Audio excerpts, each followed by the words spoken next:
Throw it back at us. Throw it back at Nina and I but anyway, we worked on this for about 4 years to get to that. Maybe it doesn't look like it, but it's we're hoping it's going to be a presentation. There isn't anything like it in BC, and yeah, just to allow people to have a little bit more conversation. So we wondered if you had any questions or anything.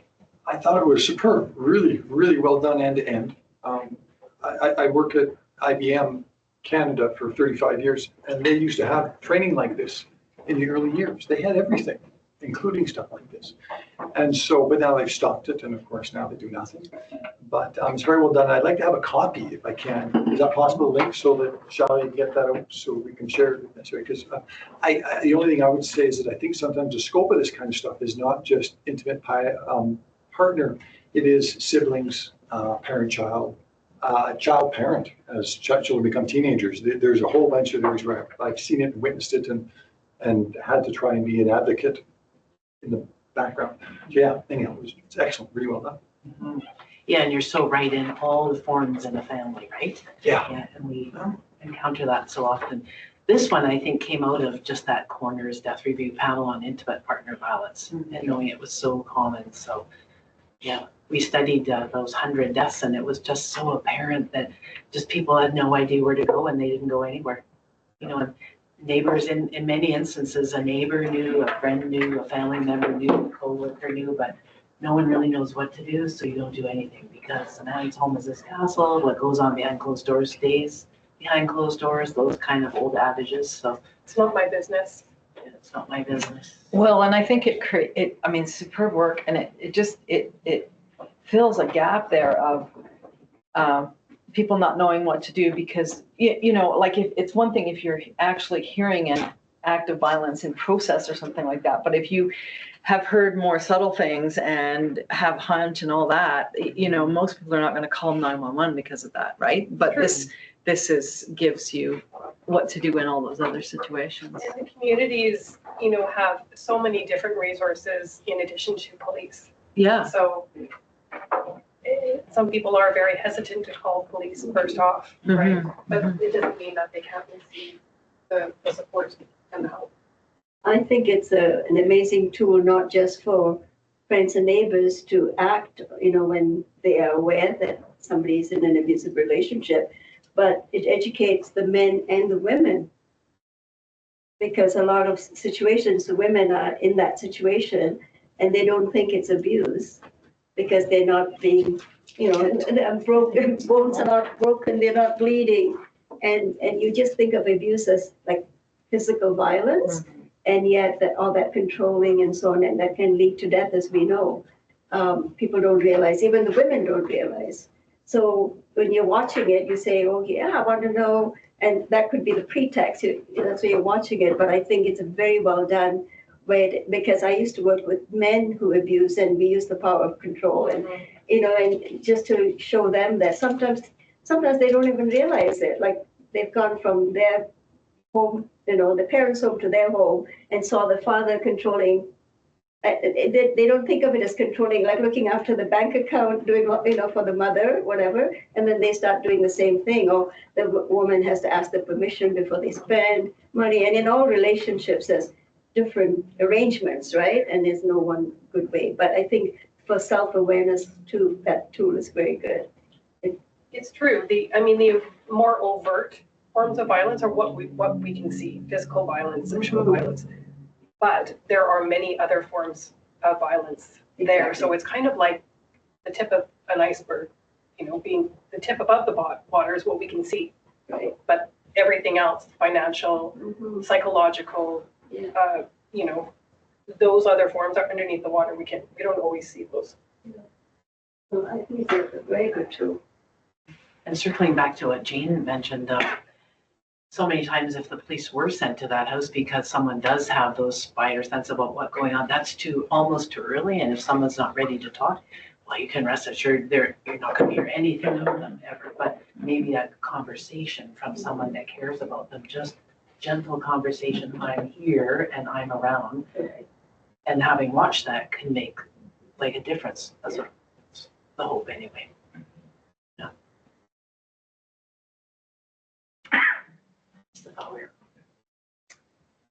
So we have the third week of April every year is the Prevention of Violence Against Women Week. And our Nelsonville Weir Committee is having our annual networking, service provider networking meeting, which is on April 17th. So invited all the various service providers from Nelson and Trail, Castlegar, Nakusp, Caslow, and usually we, have around 20 to 30 service providers that attend, and we have a small morning networking meeting. So they have not been involved when you were getting the project together? None of them? No. were involved? No, we started here with Nelson Community Services, but we ended up moving to the BC Society of Transition Houses, that provincial body, and going with them as our reviewer. And then we used a domestic violence think tank out of the University of the Fraser Valley as peer reviewers as well. And then we just stayed really tight in that kind of circle and produced that. It just got so onerous to get through it. Everyone had to put a different peer, it was, Yeah, no, I we know. went with that kind of circle. Yeah. But, It's good that you went with the society, because that's provincial. right? Yeah, so April 17th, Nina's going to showcase this at the meeting, and then it's free. We'll open it up on the City of Nelson website and direct people to it. Shada will send you all the link now so that you have it, but then you can direct people if they want to see it. Sure. It's a YouTube on the City of Nelson webpage. And we're going to send it out as far as we can, so and just make it available. Yeah, thank you. Thanks for having us again. And we'll come next month. Sure, no, come back. You guys have got lots of great information.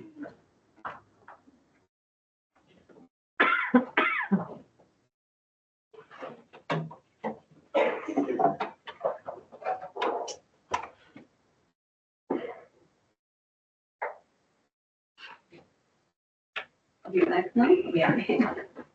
All right, we're now at number 2 of our agenda here.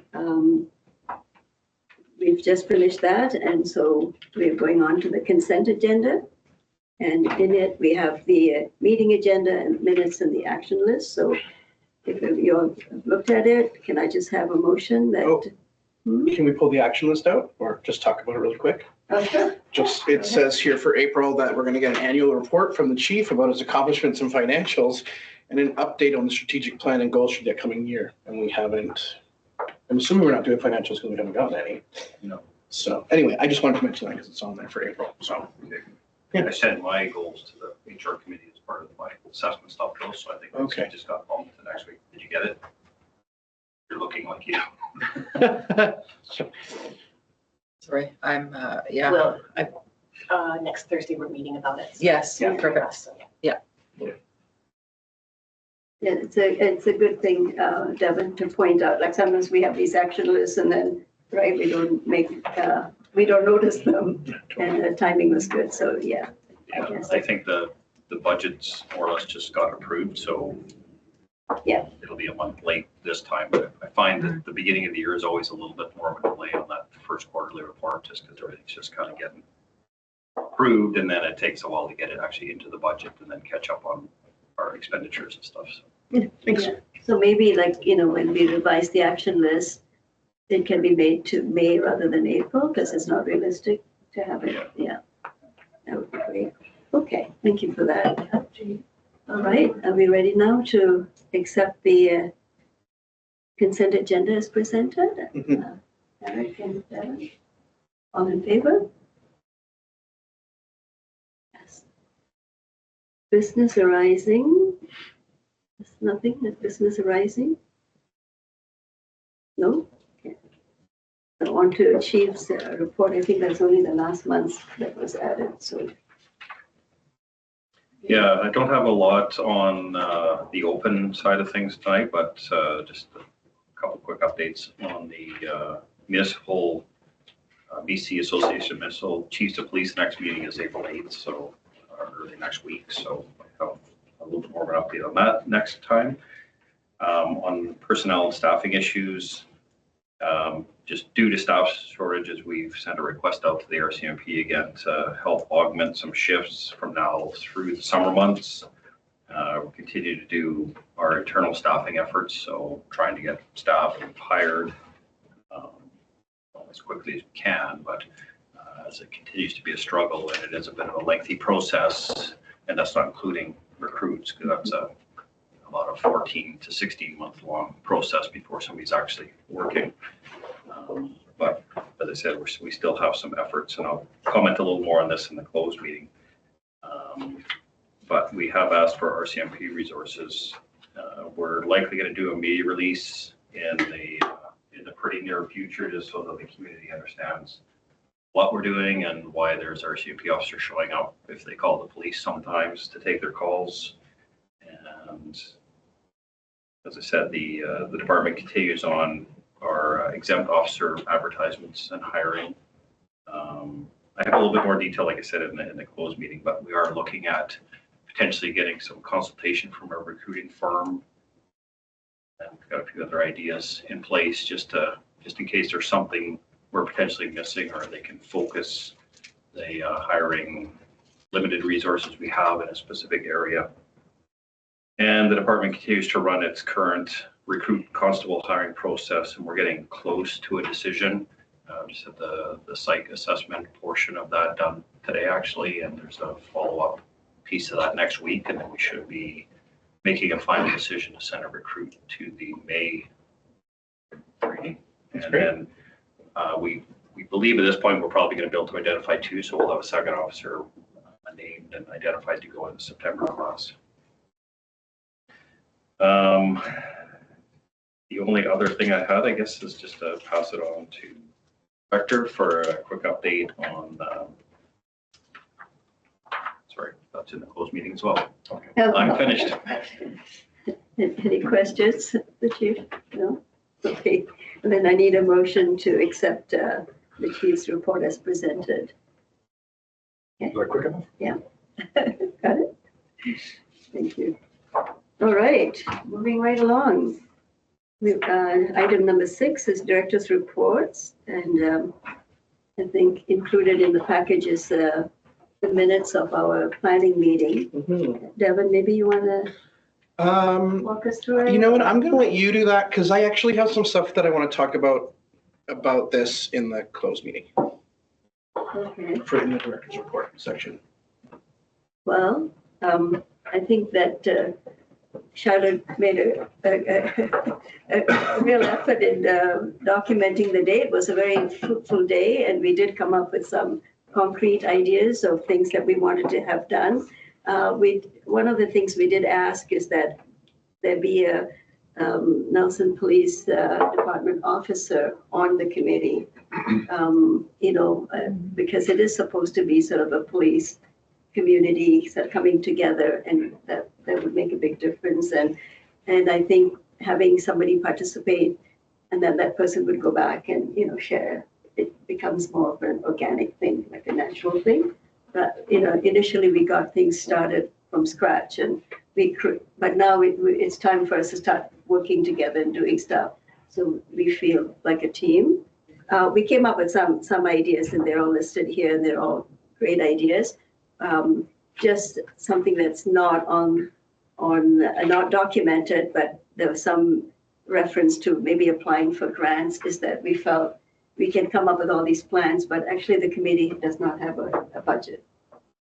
And again, it's what comes first, and how much, how serious are we in this committee if we don't even have a budget to make a flyer or whatever, that kind of thing. So there's still some growing to do, I think, but that planning day was very, very fruitful, and it was very well done, and Bob and Shiloh did most of the work, and I want to thank them for that.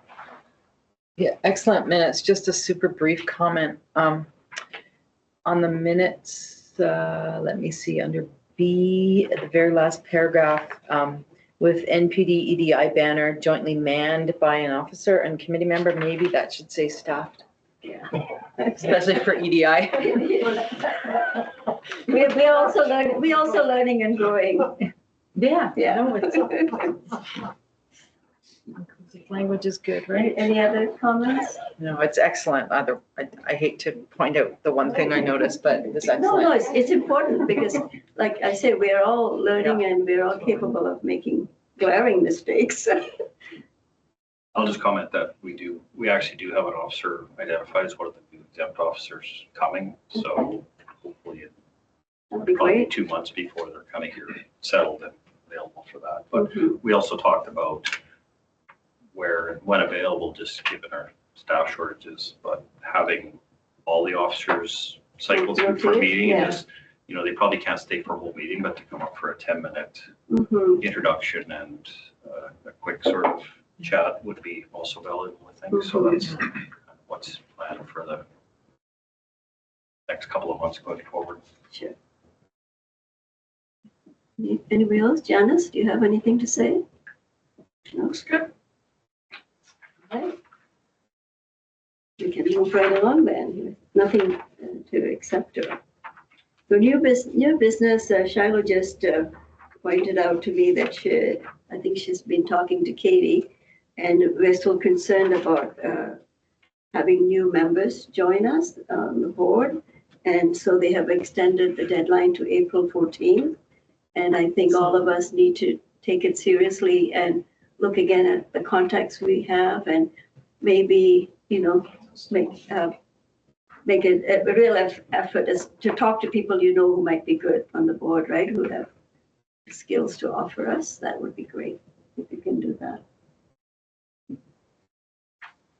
All right. April 18th or 14th. April 14th. It's been extended. It was extended before, now it's been extended again. Because, we are concerned, like Mhm. Jane's time and my time are coming up. So no applicants? No, there's no applicants right now. Yeah, and I have talked to people and others, so we're doing our best, but maybe we need to do a little bit more. I talked to two. You did. Yeah, me So too, actually. They haven't taken the step, or they're not, they didn't fit the bill, I don't know.